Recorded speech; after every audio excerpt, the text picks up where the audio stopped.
What's going on, everyone? So there are reports that are circulating that the Lakers are desperate for a trade. Teams know that the Lakers are desperate for a trade, and teams are trying to fleece and capitalize on the fact that the Lakers are desperate for a trade. And it's something we've heard time and time again. Every year when the Lakers are trying to find a trade, people talk about like, oh, Lakers are desperate, like the Russell Westbrook situation. Lakers are desperate, it's dire, teams are trying to fleece, all that stuff, and then lo and behold, the Lakers end up getting a trade done. I know a lot of people genuinely believe that the Lakers are desperate, and even a lot of Laker fans believe that the Lakers are desperate and absolutely need a trade. I don't believe that they're desperate. Do they need a trade? Yes. Would it be best in their interest to go make a trade, particularly two? Yes. But is it so desperate that it's absolutely do or die? No. Right? Like, again, people act like the Lakers won 37 games last year rather than 47 games. And that was with being, we were like second or third in the entire league in like injuries, right? Like, so talking an injury riddled season, a terrible coach, like you go down the list and it's like, even through all of the just hurdles that the Lakers had to jump over, they still finished with 47 wins. If it wasn't for that 10 out of 13 stretch in which we lost 10 out of 13 games, the Lakers would have been the 4 seed, right? If they win 5 of those 10 that they lost, right? Just half of them, right? If they just went 500 in that stretch, the Lakers would have been the 4 seed, right? So to think that the Lakers are it's just this insane desperation, they have to.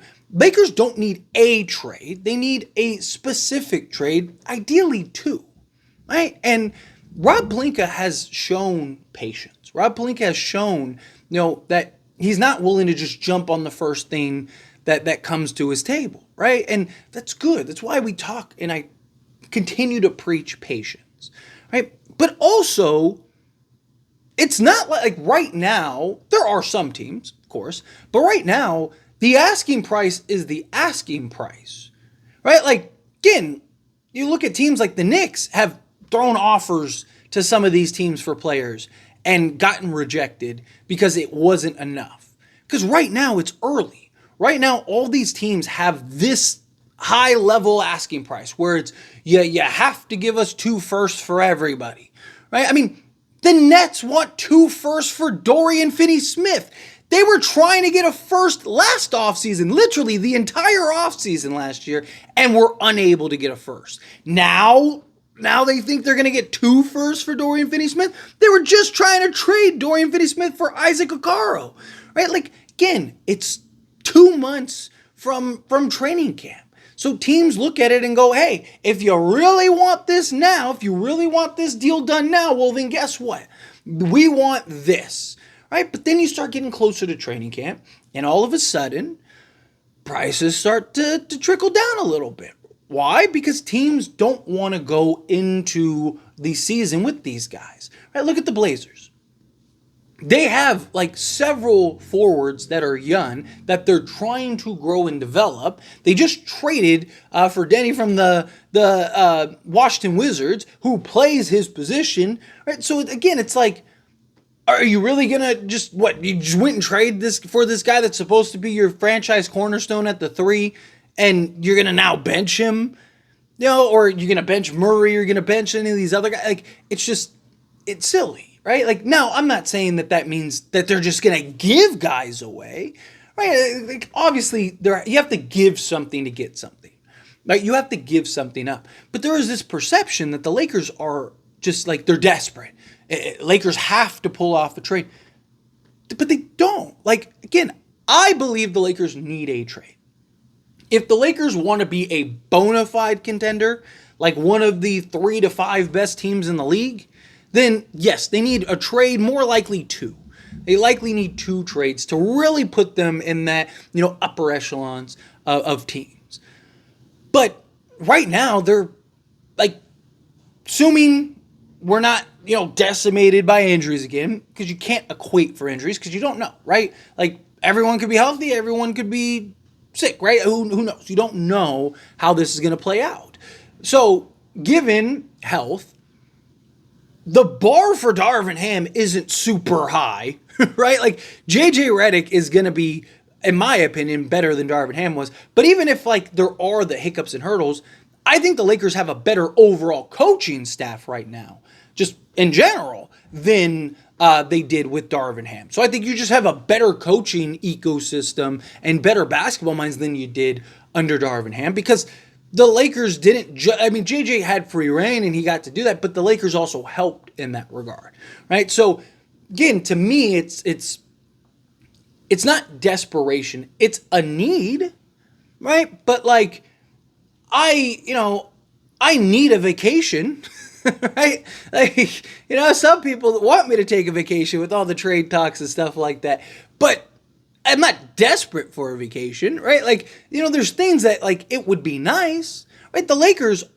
no one would be shocked if they won a championship this year as currently constructed, right? Like, even as, like, if nothing changes, same team with the new coach, and you run it in, like, the Lakers could win. This past postseason, the consensus was, even by Laker haters, even people that can't stand the Lakers or can't stand LeBron, were like, if they beat Denver, they're in the finals. Like, everybody thought that the Lakers could be. Now, does that mean that they were going to run through everybody? Could they have still lost to another team? Of course, right? You never really know till you get there. But the idea was that the Lakers match up very well against everybody. They just can't beat Denver for whatever reason, right? And they ended up losing to Denver, so we'll never really know. But how do you go from, like, this is a team that can beat anybody not named Denver, to they're trash and they're not going anywhere? Again, particularly because they won 47 games. The Lakers should have easily been a 50 to 55 win team last year. But Darvin Ham started after the in-season tournament, started getting all crazy with it, right? He started, benching D'Lo and Reeves and playing Taurean Prince 40 minutes. And he just started like, let's just, almost like it was like the first 10 games of the season where, it's like, if you want to experiment a little bit, okay, experiment early, not 30 games in. It's like at some point you need to lock in a rotation, especially when you just won the in-season tournament, right? So, again, to me, the Lakers, do they need a trade? Yes. Are they desperate for a trade? No. Right? There's a difference between need and desperation. Right? Like, the Lakers, I believe, can win a championship as currently constructed. Right? Just need guys to show up. LeBron and AD are going to show up. It's just, what do we get? Can we get a better version of Austin Reeves than last year? More consistent, I should say. Right? Can we get a more consistent Austin Reeves than last year? Right? Can we get a better playoff performance from Rui than last year? Right? If Rui shows up, we probably beat Denver, as close as all those games were. D'Lo, right? I know a lot of people are down on D'Lo and think he's like the worst player in NBA history, but the guy, it was huge in us getting to the playoffs both years. But also, if you look, and I've mentioned this before, like, look at the first year he was with the Lakers, right? He had his struggle. He had his moments, right? Like the Grizzlies series, right? Where he like single-handedly won us that series. Otherwise, it's a very different series. He had that third quarter. He had a game in the Warriors series, right? He had his struggles, though, without a doubt, in the first playoffs, right? But then last playoffs, which we didn't get a deep run, so we didn't know if it would continue, but you saw D'Lo have those improvements. And instead of being good 1 out of every 5 games, he was good in half of them, right? I mean, he was really good in one of them, like excellent. And the fact that we still lost was shocking, right? Because he was very good in that game. And he had games in that Denver series where he was very good, right? So is it something where, as he's gaining more experience in the playoffs, it's not like he was this perennial playoff player. It's not like he was this guy that had all this playoff experience. I mean, he had some, right? But he wasn't this guy that just like year in and year out, D'Lo's in the playoffs, right? Some guys take a while to kind of get comfortable in those uncomfortable situations, in those uncomfortable environments. And I think D'Lo, you saw the improvements from year 1 to year 2, talking about these last 2 years, right? Since he came back, right? From year 1 to year 2 in the playoffs, right? Does he improve year 3, right? Now all of a sudden it's every game, right? Again, I don't know because we won't see, but I did see clear improvement from the previous year to last year, right? So can he continue to have those improvements? Can, guys like Max Christie play a bigger role? Can Dalton Connect be better, right? Again, I'm not saying lock it. Like, I wouldn't bet on the Lakers to win the championship as currently constructed, but I don't think anyone would be shocked. LeBron James and Anthony Davis are still amazing, right? Like, if Jared Vanderbilt and the key guys, right? If the key guys are healthy, Lakers will be fine, right? Lakers are going to win some games. I still think that as currently constructed, they're a top 6 team in the West, right? I do, like, genuinely. And, if they get that trade for, Jeremy Grant, I think it moves them into the top, 3 to 5 in the West. They get that second trade, a Bruce Brown or whomever, then I think it really will catapult them into, like, that actual contention status. But I think the Lakers aren't that far, right? And no one, yes, I know some teams improved, some teams got worse, like Denver got worse, Clippers got worse, but none of these teams improved so significantly that it's like, man, the Lakers have no chance now. Like, no, like, again, the Pelicans, they might be dysfunctional. Brandon Ingram wants out. Brandon Ingram and his people are literally trying to find a trade. They can't find a trade, right? And if they do end up trading him, depending on what they get, if you're just swapping DeJounte Murray for Brandon Ingram, I don't think it really makes, I think it makes them slightly better because they do need that playmaker, but I don't think it makes them that much, like, significantly better. I think they're still arguably a play-in team, maybe a little better. Obviously, again, it depends on Zion and his health, right? But again, like Dallas, like, they were just in the finals. How much better could they be? And because of their offense, right? Like, they need to change the way that they operate their offense if they're really going to maximize Klay Thompson. Maybe they will. I don't know. We'll see. We'll see how this season goes, right? Like, the Sacramento Kings, the last thing they needed was another isolation scorer.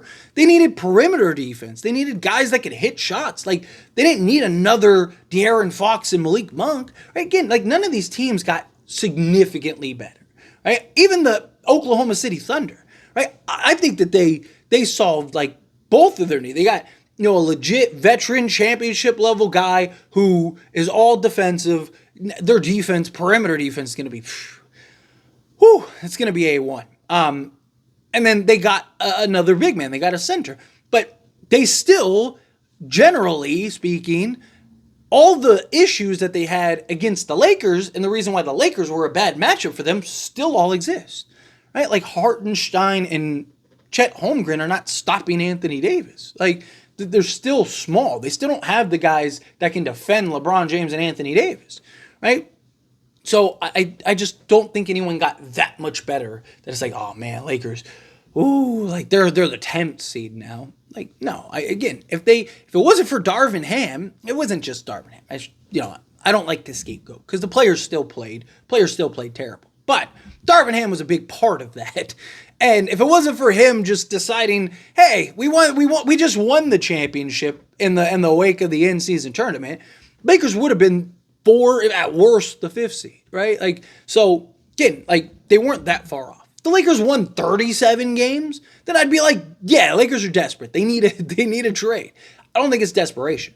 I think you need to remain patient, find the right move. If the right move becomes available and is there, you do it, you get it done, and then you take it from there. But anyway, as always, this is a discussion. Pass question on you. Let me know your thoughts and opinions down in the comments below. What do you think? How do you feel? What are your thoughts? Do you think that the Lakers are desperate for a trade, or you think, like, no, they need a trade? Lakers want a trade, but they're not desperate for a trade. Or do you feel the opposite? Like, no, like, the Lakers are in desperation mode. No, but again, however you feel, whatever your thoughts are, I'd love to hear it. Let me know down in the comments below. That being said, if you haven't liked this video, hit that like button. Helps me a lot. Helps me enjoy these types of videos, and I truly appreciate it. Not subscribe channel, hit that subscribe button. Turn on the bell notifications. Appreciate y'all. See you in the next one. Thank you.